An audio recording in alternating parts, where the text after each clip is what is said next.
Hello बच्चों, good morning. कैसे हो? बढ़िया? आप बढ़िया तो मैं भी बढ़िया। ठीक है, तो चलते हैं अपने टॉपिक की तरफ बिना टाइम वेस्ट किए। देखो भाई, मेरे चैनल पे बिना टाइम वेस्ट किए ना कोई मस्ती, ठीक है, ना कोई मस्ती करनी है, ना कोई मजाक करना है। ठीक है, मजाक के जिस दिन मूड में होंगे मजाक भी करेंगे। अब एग्जाम का टाइम है तो थोड़ा जो है सीरियस होकर इन चैप्टर को जो है कर लीजिए। ठीक है, तो हम करा रहे हैं n=3 के लिए चारों क्वांटम संख्याओं के कुल मान बताने हैं और 3D1 के लिए 3D1 के लिए चारों क्वांटम संख्याओं के मान बताने हैं। ठीक है, मस्ती अपने सब्जेक्ट के साथ करेंगे अब हम। ठीक है, अब देखिए, इन्हें समझ जाओ तो समझो ये मस्ती है मेरी तरफ से, मैं आप लोगों को कुछ देना चाहता हूँ। ठीक है, n=3 के लिए चारों क्वांटम संख्याओं के कुल मान बताने हैं। भैया रे, क्वांटम संख्या हमारी होती है 4।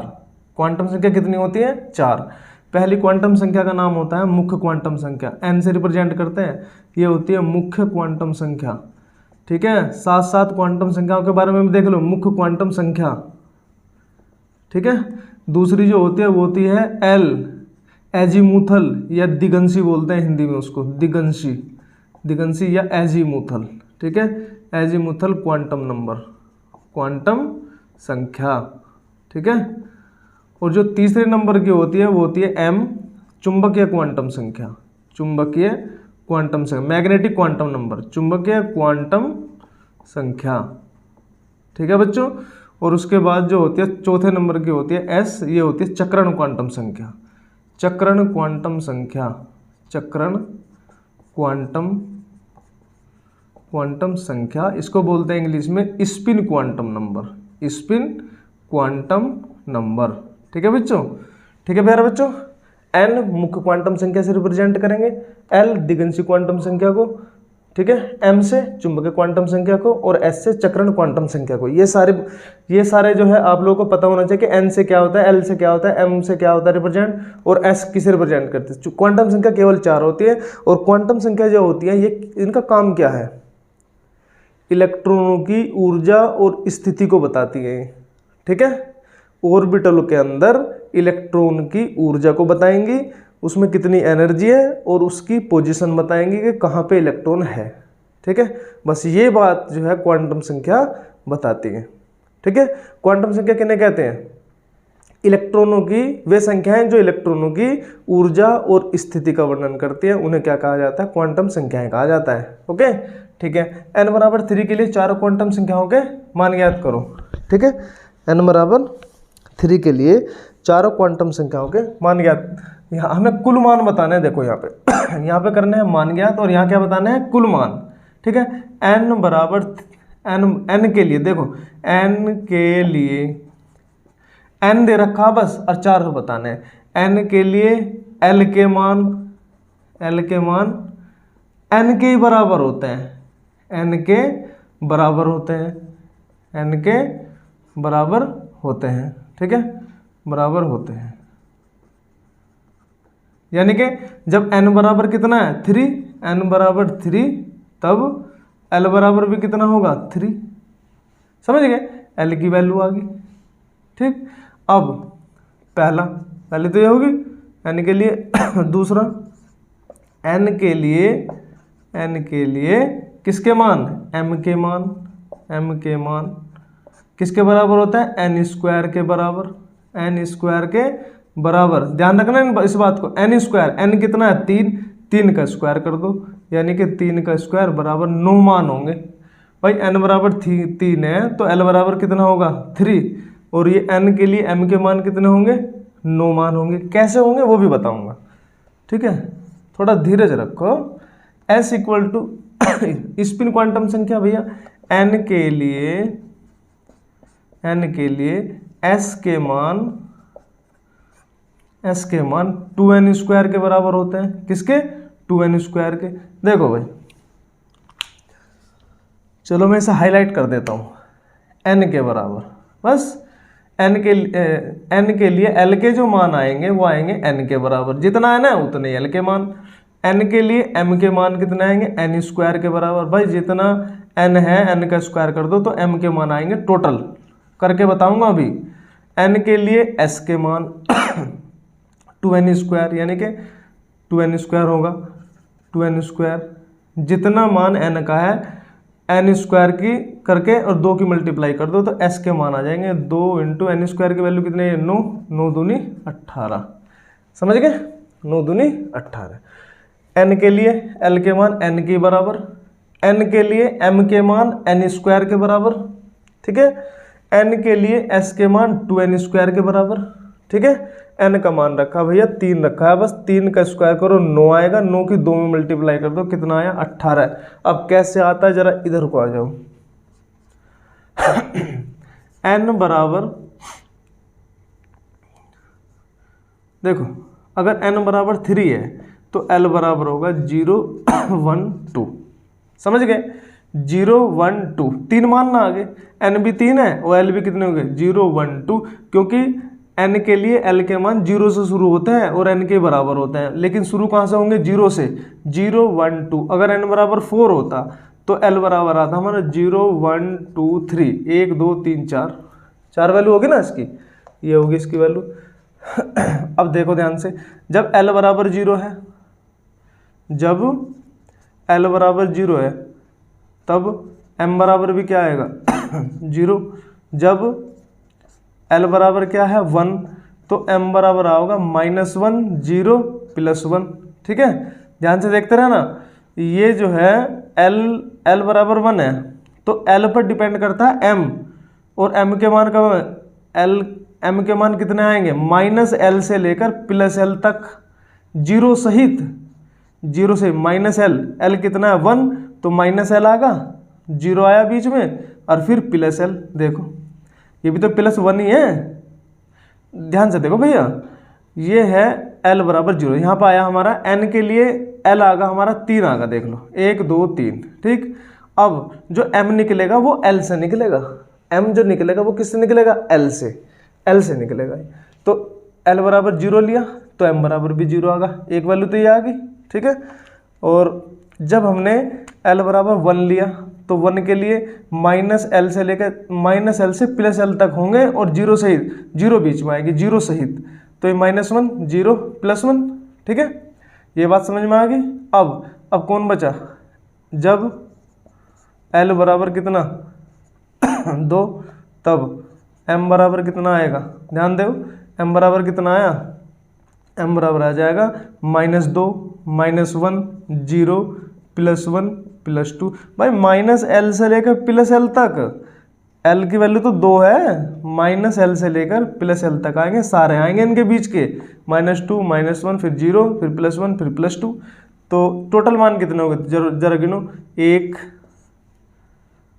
1 n बराबर तो 3 था, उससे तो निकलने हैं 1, और 3 मान ये रहे, कितने होंगे? 1 2 3 4 5 6 7 8 9, 9 हो गए, क्यों भैया? 9 हो गए, 5 ये और 3 8 ये और 1 9, 9 आ गए मान। तो इस तरीके से निकलते हैं। अब s के n के लिए s के मान बताने हैं, n के लिए s के मान 18 मान लाने हैं। देखो अब ध्यान दो, जरा ध्यान दो भाई, m बराबर 1 था, m बराबर 0, तो इसके लिए s के मान क्या हो? ± कितना? 1/2, और इसके लिए भी ±1/2। तो कहने का मतलब यह, जब ये m 9 है और सबके लिए ±1/2 है, +1/2 -1/2। अगर m बराबर 0 है तो s के मान होंगे 2, +1/2 -1/2, और m की वैल्यू आई है हमारे पास 9, तो 9 बार जब हम +-1/2 करेंगे तो 18 नहीं आएगा, 9 दूनी 18। m की एक वैल्यू के लिए s के 2 मान होते हैं, m की, ध्यान दो जरा, m बराबर अगर 0 है तो s कितना होगा? +-1/0। अगर m बराबर -1 है तो s कितना होगा? +-1/2 +-1/2 +-1/2 +-1/2 +-1/2 +-1/2 यानी कि 9 वैल्यू है ना, 9 बार +-1/2 रखेंगे तो कितनी वैल्यू आएगी? 18। बात समझ गए ना जी? तो इस तरीके से आते हैं ये क्वांटम संख्याओं के कुल मान, समझ गए? इसके बाद हम चलते हैं अपने सेकंड क्वेश्चन की तरफ। सेकंड क्वेश्चन प्यारे बच्चों,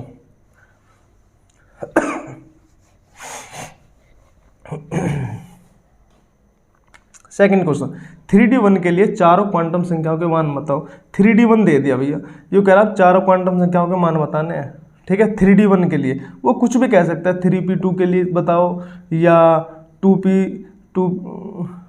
2P3 के लिए बताओ, कुछ भी कहे। आप कंसेप्ट देखो, एक बार कंसेप्ट देखो, और कंसेप्ट अगर एक बार में समझ में ना आ जाए ना तो नाम बदल देना। यहाँ देखो n इक्वल टू कितना हुआ 3। भाई ये जो है ना 3 ये है कोस सेल, ये होता है कोस, कि जिस कोस में इलेक्ट्रॉन है, कोस बटे होते हैं उपकोषों में। कोस किस में बटे होते हैं? उपकोषों में। उपकोष होते हैं 4, S P D F, S P D F। S में 2 इलेक्ट्रॉन रहते हैं, P में 6, D में 10 और F में कितने 14। सही है ना, 14 इलेक्ट्रॉन। n इक्वल टू कितना दे दिया फिर 3, ये हमें दे दिया। अगर कुछ भी यहाँ संख्या मिले तो समझ लेना कि n है हमारा कोश। n क्या है? कोश, जिसको हम इंग्लिश में क्या कहते हैं? सेल, ठीक है। क्या बोलते हैं? सेल, कोश। तो n इक्वल टू कितना है 3। अब एक बात देखो ध्यान, L के मान क्या आएंगे ये बता दो। n बराबर 3 के लिए L के मान क्या हो? 0 से शुरू हो, 0 से लेकर n-1 तक होते हैं, यानी कि 0 1 2 3 ना आगे मान 1 2 3, अभी तो बताया था 0 1 2 0 1 2, ठीक है। 3 मान आ गए, अभी ना कर दो डिवाइड, S P D। भाई ये उपकोष को देखो, क्वांटम संख्या कोष को रिप्रेजेंट करती है, और ये जो दिगंशी क्वांटम संख्या ये किसको करती है? उपकोष को रिप्रेजेंट, ठीक है। साथ साथ ये भी जानकारी ले लो, ये उपकोष होते हैं, अभी बताया उपकोष होते हैं 4, सबसेल बोलते हैं उनको इंग्लिश में, सबसेल।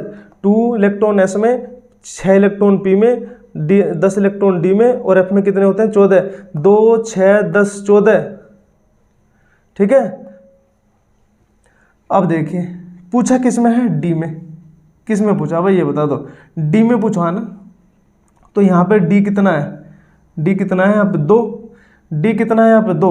तो भैया L की वैल्यू यहाँ 2 ही आई बस। N की वैल्यू 3 आ गई, दे रखा है। L की वैल्यू कितनी आ गई? 2। पहचान किया हमने N की भी, N की दे नहीं रखी, उसने तो कहा है चारों के मान बताओ। N की वैल्यू 3, L की वैल्यू कितनी? 2 आ गई। L की वैल्यू कितनी है? 2 आ गई। अब कौन बचा? M। अब बचा M। L बराबर कितना है? 2 किस में? D में। D में देखिए, तो M बराबर क्या होगा भैया? M बराबर, जब L बराबर 2 है तो M बराबर क्या आता है? प्लस माइनस L से लेकर और कहाँ तक? प्लस L तक आएगा, 0 सहित। अभी तो बताया था माइनस L से लेकर प्लस L तक 0 सहित। तो M की वैल्यू कितनी आएंगी? -2 -1 और ये 0 +1 +2। ये बात समझ गए? M की वैल्यू क्या आई? ये M की वैल्यू ये आई है। लेकिन यहाँ पे आ जाओ, अब यहाँ पे आ जाओ, D में आया ना, तो D में कितने कक्षक होते हैं भैया? 5। D में कितने कक्षक होते हैं? 5। 1 2 3 4 और 5, कितने कक्षक होते हैं? 5। यहाँ पे -2, यहाँ पे कितना? यहाँ पे है -2, यहाँ पे -2 है, और यहाँ पे -1, यहाँ पे 0 और वहाँ पे +1 और ये प्लस का 2। बट D की बात कर रहा है वो। अगर P की बात करता तो हम P पर चलते। P में 3 होते हैं, S में 1 ही होता है। P में कितने कक्षक होते हैं? 3। ये तो होते हैं इलेक्ट्रॉन, ये क्या होते हैं? इलेक्ट्रॉन। इतने तो इलेक्ट्रॉन होते हैं। S में 1 ही कक्षक होता है, P में होते हैं 3 कक्षक, Px Py Pz, और D में होते हैं ऐसे ही 5, और F में होते हैं ऐसे ही 7। एक कक्षक में 2 इलेक्ट्रॉन रह सकते हैं, तभी तो जब इसमें 3 है तो 3, एक कक्षक में 2 इलेक्ट्रॉन, तो 3 दूनी 6 हुए। S में 1 ही कक्षक रहता है, एक कक्षक में कितने इलेक्ट्रॉन रह सकते हैं? 2 इलेक्ट्रॉन, तो इसमें कितने हुए? भैया एक कक्षक ना है, एक कक्षक में एक की दिशा ऊपर को, एक की दिशा नीचे को। P में 3 होते हैं ऐसे ही, कितने होते हैं? 1 2 3 P में, ये P के लिए, Px Py Pz। D में कैसे कितने होते हैं? 5। 1 2 3 4 5। अब एक कक में रखेंगे तो एक में 2 आएंगे, तो 3 में 6 ना आएंगे। D में यहाँ पे अगर 5 खाने हैं तो 5 में 2 इलेक्ट्रॉन रखोगे तो 10 ना आएंगे। F में कितने होते हैं? ऐसे ही 14, ठीक है, 14 इलेक्ट्रॉन। तो यहाँ पे -2 -1 0 +1 +2 यहाँ पे रख लिया हमने। ओके, अब देखिए ज़रा इसने क्या कहा, पहले इलेक्ट्रॉन के लिए, पहले इलेक्ट्रॉन तो यहीं आएगा भैया, एक ही तो इलेक्ट्रॉन है, एक इलेक्ट्रॉन के लिए m की वैल्यू कितनी आ गई, -2 आ गई। आगे इलेक्ट्रॉन नहीं पूछा इसने। अगर दूसरा 3d2 कहता तो यहाँ पे एक इलेक्ट्रॉन आता, उसके लिए क्या होती, -1, उसके लिए क्या हो जाती, -1। और अगर 3d3 कहता तो एक इलेक्ट्रॉन यहाँ आता, उसके लिए m की वैल्यू कितनी होती, 0। अब केवल इसने क्या कहा है, 3d1 के लिए, तो 1 के लिए, पहले इलेक्ट्रॉन के लिए, एक ही इलेक्ट्रॉन के लिए उसकी वैल्यू कितनी होगी, -2। तो m की वैल्यू कितनी आई, -2, ठीक है ना। ठीक है, अब आते हैं s की तरफ। s इक्वल टू, s कितना आएगा भाई एक कक्षक में जब 2 इलेक्ट्रॉन रहते हैं तो यहाँ पे तो एक ही है ना, एक ही इलेक्ट्रॉन है, उसकी दिशा किधर को है, ऊपर को, तो यहाँ पे क्या आ जाएगा, +1/2। अगर इलेक्ट्रॉन नीचे को होता और उसके लिए पूछता तो उसका लिए आता माइनस, नीचे वाले के लिए माइनस, ऊपर वाले के लिए प्लस। तो एक ही इलेक्ट्रॉन है जिसकी दिशा कैसी है, ऊपर की तरफ, उसकी स्पिन किधर है, ऊपर, तो यहाँ पे क्या आया, +1/2। तो चारों क्वांटम संख्याओं के मान आ गए, n = 3, l = कितना, 2, और m = कितना, -2, और s = कितना आएगा, +1/2। ठीक है, समझ आई ना बात। एक बार वीडियो को रिपीट करके अगर से समझ में कहीं से नहीं आया तो देख लेना।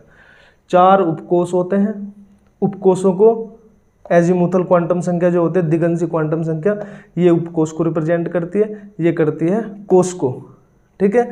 और ये जो करती है, ये करती है अभिविन्यास को, किसको, अभिविन्यास को, मतलब कक्षकों को, अभिविन्यास को। ये कक्षक ही तो है, ये क्या है, कक्षक।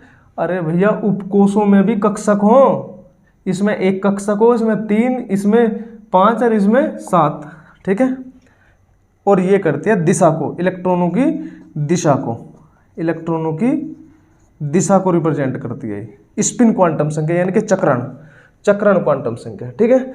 बात समझ में आई, एक बार इसको देख लो, स्क्रीनशॉट ले लो इसका, ठीक है। अगर वीडियो अच्छी लगी हो तो चैनल को कर देना वीडियो कर देना लाइक, और चैनल को कर देना बच्चों सब्सक्राइब, और दूसरे बच्चों से भी कराओ, ठीक है ना। सब्सक्राइबर की ज़रूरत है बहुत ज़्यादा, ठीक है। मिलते हैं अगली वीडियो में, तब तक के लिए थैंक यू।